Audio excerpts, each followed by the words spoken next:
요건 그냥 궁금한 건데, 그러니까 안희정이 이제 그 수행비서한테 했던 짓을 그 당시에 활동하실 때, 그러니까 옛날에 주사파 활동하실 때 그 안에서 누군가 그런 일을 저지르면은 만약이라도 그럼 어떻게 되나요? 그게 두 가지 케이스가 있는데 네. 저는 이제 그런 케이스가 일단 전체적으로 별로 없었어요. 그렇죠. 이게- 없겠죠. 안 무너졌으니까. 예, 예. 김윤희 선생님하고의 결정적인 내 맨날 싸우는데 네. 내가 볼 때 386들은 도덕 성적으로 그렇게 문란하지 않았어요. 386도. 예, 예. 그런데 그런 일이 터지면 이리저리 처리해서 예. 그러니까 그거를 형사 처벌하지는 않아도 네. 걔가 그 지위를 내려오도록 그 정도의 조치는 취했는데 네. 90년대 중후반이 되면 그렇지 않은 것 같더라고요. 얘네들은 이제 아예 네. 오히려 여자애들을 네. 문제가 이렇게 피해자들한테 네. 강요를 해서 아. 사실을 이렇게 은폐하도록 그렇게 한 사례가 꽤 있는 거죠. 그럼 안희정이 그대로 했던 그대로네. 수행비서한테. 그러니까 안희정은 386들이니까 안희정의 예를 386이잖아요. 들면, 안희정 때는 아마 학교 다닐 땐 그런 일이 별로 없었고 네. 90년대도 별로 없었을 때 왜냐하면 나이들이 어리니까 돈들이 없으니까 그런 일이 별로 없어. 그런데 2000년도가 되면 권력을 잡게 되고 돈들이 생기고 이리저리 기회가 열리잖아요. 맞네요. 그때 또 돈이 있네. 네. 90년대에는 애들이. 그러니까 이제 그런 얘기했는데 그런 상황에서 도덕적 절제나 이런 걸 하는 친구가 있었고 안희정처럼 저렇게 되는 경우가 있었는데 네. 안희정은 거기서 이제 망가지면서 그렇게 됐고 네. 문제를 처리하는 건 굉장히 안 좋잖아요. 그러니까 그러니까 안희정 그 측근만 그런 게 아니라 그 집단적으로 다 그렇잖아, 저거. 안희정이 그랬대지 않습니까? 그 여자애가 괴로워하고 힘들다 이러니까 여자애란다. 그 비서관이 수행비서가 김지은 그러니까, 씨. 김지은 씨가 그러니까 잊어라. 개념치 말아라. 어. 그냥 그 스위스와 독일의 아름다운 풍경만 생각해라. 뭐 이랬다는 거 아닙니까? 그러니까 그런 거 자체가 완전 머릿속에 약간 그런 절대 권위의식이 좀 박혀 있어서 그런 거 아닌가 또 이런 생각이 들어서 실제 운동권 학생들이 그 당시 운동할 때는 어땠을까 이렇게 한번 여쭤본 겁니다. 예. 386들의 핵심적인 감정은 선민의식이에요. 제가 볼 때는. 선민식 내가 최고다. 그러니까 그 네. 70년대, 60년대 아버지가 있었고 형들이 있었잖아요. 네. 기성세대가 있었는데 기성세대는 틀렸다. 우리가 역사를 새롭게 만들고 네. 우리는 새로운 유형의 선지자다. 뭐 이런 생각을 갖고 있었어요. 네. 그러니까 모든 게 그 어떤 테마 위에서 벌어지는 건데 여성 문제도 그런 거야. 여성 문제가 터지면 당연히 사법기관에 의뢰하고 선배들한테 의뢰하고 이렇게 해서 다중이 합리적으로 처리해야 되는데 네. 지가 멋대로 처리한 거지. 지가 뭐 처리하면 돼. 무슨 위원회 열어서 처리하면 되는 거니까 문제가 있는 거죠. 그렇구나 진짜. 야, 예. 네 많은 분들께서 아이고, 네.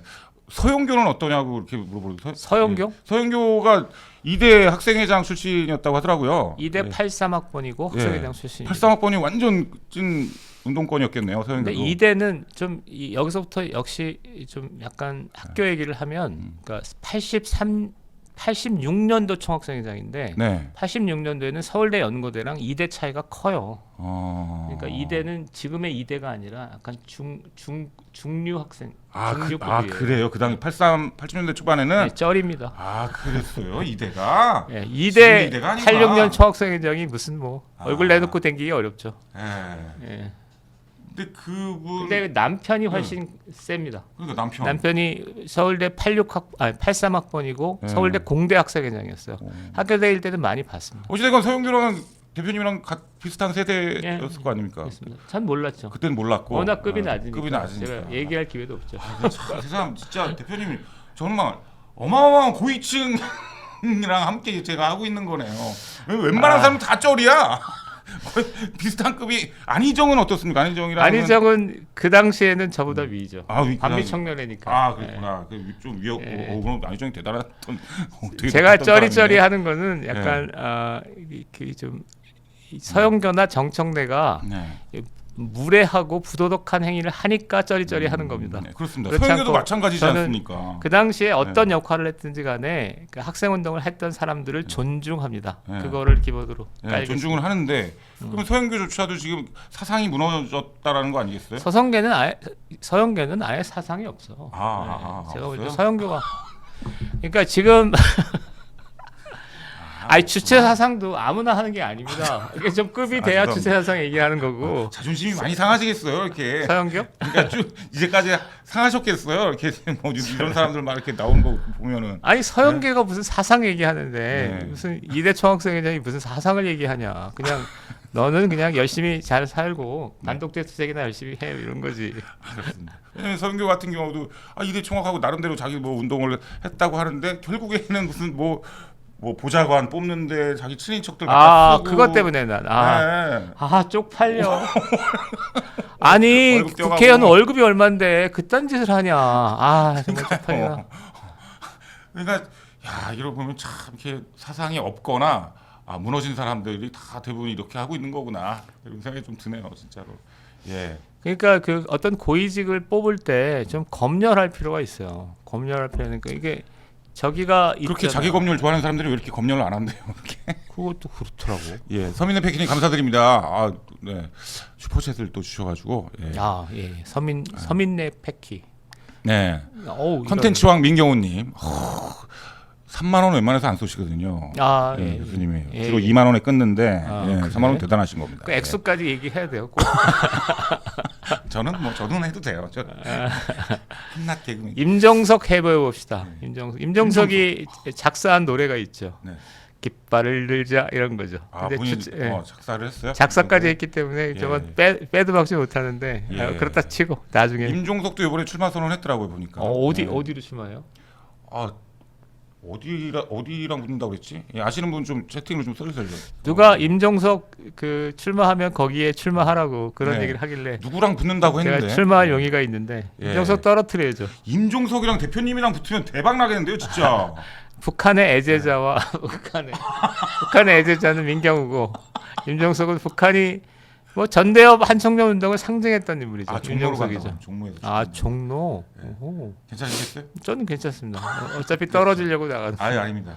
네. 왜냐하면 다음 총선 최고의 언더독은 예, 민경훈 대표님이라고 저는 생각하기 때문에 충분히 저는 가능성이 있죠. 빅매치가 될 수 있겠네요. 와, 나 종로로 그럼 주민으로 옮겨야겠다. 아니 붙으시면은. 예. 그리고 마지막으로 좀 시간이 얼마 안 남았는데 요거 간단하게 좀 말씀 해볼까요? 그 박수현도 저긴가요? 그 주사파인가요? 박수현은 사실은 잘 모르겠어요. 제가 조사를 좀 해왔어야 되는데 네. 박수현까지 운동권으로 자꾸 넣는 건 넘어가시죠. 박수현. 아니 아무튼 박수현이 대표로 있었던 그 유엔 헤리티지 한국위원회라고 그런 조직이 있었는데 4년 동안 그냥 헤비타트 그 완전 후원금 죽어 44억을 그냥 땡기고 결국에는 지금 해체한대요. 알고 봤더니 유엔에는 승인도 안 받았고 유엔이랑은 아무 관련이 없는 그런 조직인데 간판은 완전 유엔 한국위원회다라고 딱 걸어놨. 그런 또 기사가 났더라고요. 정말 어쩜 이렇게 파렴치할 수가 있는지. 도대체 그 돈 갖고 어디다 썼는지. 완전 이거 완전 사기죠, 사기. 그렇게 좀 그렇다는 말씀드리고 그거에 대해서는 뭐 이따 또 다른 채널에서 자세하게 좀 알아보시기 바라고요. 시간이 좀 다 된 관계로 또 이제 이동하셔야 되지 않습니까? 어디로 이동하시나요?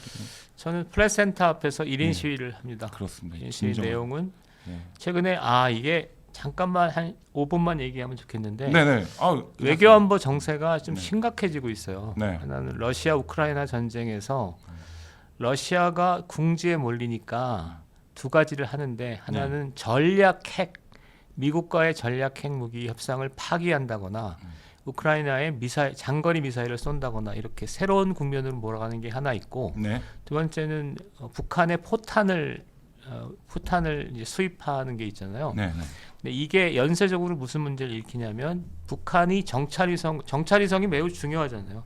핵미사일을 쏘면 그게 정확하게 떨어져야 되니까 정찰위성의 성능이 매우 중요한데 두 번째 실패를 했는데 이번에 러시아의 도움을 받아서 이게 성공한 거거든요. 그러니까 러시아의 군사 지원이 지금처럼 계속되면 북한의 군사력이 강화되니까 이거 굉장히 심각한 거고요. 그리고 두 번째 문제 더 심각한 거는 한국 내정입니다. 그러니까 지금 북한의 대남 공세가 강화되고 있는데 북한을 공격하는 게 아니라 국회에서 보면 자꾸 국방부를 공격해요. 이상한 행동들을 지금 하고 있는 게 하나 맞습니다. 있고 예. 또 하나는 이제 저기 이스라엘 정세인데 이스라엘이 이제 하마스의 땅굴을 다 파괴한 걸로 보이는데 이게 이제 연쇄적으로 전쟁이 확대되는 거죠. 그러니까 신문에 보니까 하여튼 이란, 레바논, 시리아 이런 데로 확대되는 조짐이 있어서 이런 양상이라면 국제 문제에 관심을 가질 때가 됐습니다. 그리고 국제 문제에서 맞습니다. 예. 입장을 명확하게 하고 그러니까 윤석열 정부의 편에 서서 한미일 동맹을 강화하는 기조 위에 설 거냐, 네. 아니면 그냥 말로만 한미일 동맹 강화를 외치고 결과적으로는 한국의 군사적 대비 태세를 약화시키는 쪽으로 민주당처럼 네. 갈 거냐의 갈림길에서 좀 싸워줄 필요가 있는 것 같아요. 예. 1인 시위를 하기로 했어요. 한미일 동맹을 강화. 한미일 동맹을 강화하자.